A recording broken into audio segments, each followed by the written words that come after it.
Okay, so in this video I'm going to show you how to gradually shade from dark to light. So you're going through a whole range of tones.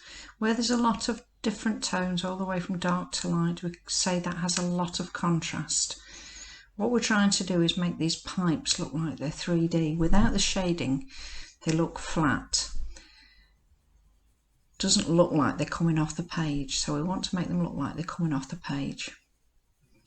So you'll see when I start shading, I've got the pencil pointing towards the line. I always make sure I start off with a pencil pointing towards the line and shade inwards into the shape. I'm right-handed, so obviously if you're left-handed, you have to try and imagine it the other way round. As I move across, I gradually get lighter, but what I'm also doing at the same time is going backwards and forwards slightly over the shading that I've already done. That helps it to merge together and blend in so that we don't see any lines. It's just tones from dark to light. What we don't want to have is a patch of dark followed by a patch of medium and then a patch of light. It's got to gradually change from dark to light. So backwards and forwards, moving the pencil, small amount. Now I use my finger just there. Now you can use your finger to smooth in the shading so that you don't see the lines too much, but if you do use your pencil, don't go over the top too much. Don't be rubbing it too hard, otherwise you will spoil it. I'm not using any sort of particularly special pencil here.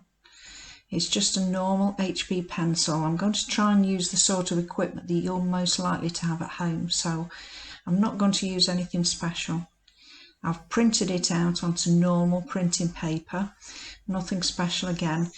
Printing paper tends to be a little bit smooth, but for our practicing on this, it's more than adequate. It fits the purpose. You'll notice I turn the paper around just then. That's so that when I start shading on the other side, you can see there that I am pointing the pencil towards the line again and shading inwards. Where that little bit of pipe sticks out, where it joins, I've done the shading a little bit dark next to it, just to try and make it look like it's casting a bit of a shadow. Okay.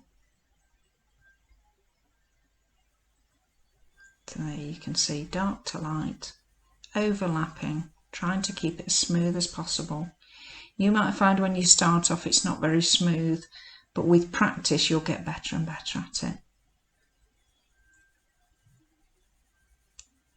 So I'll keep in the middle bit of that pipe as light as possible. That's what we call a highlight. So there's a light bit in the middle. It's where the light is reflecting off the pipe. As we go around the sides of the pipe, there's less light getting to it. So you imagine the light coming from the front, so you end up with that light bit in the middle.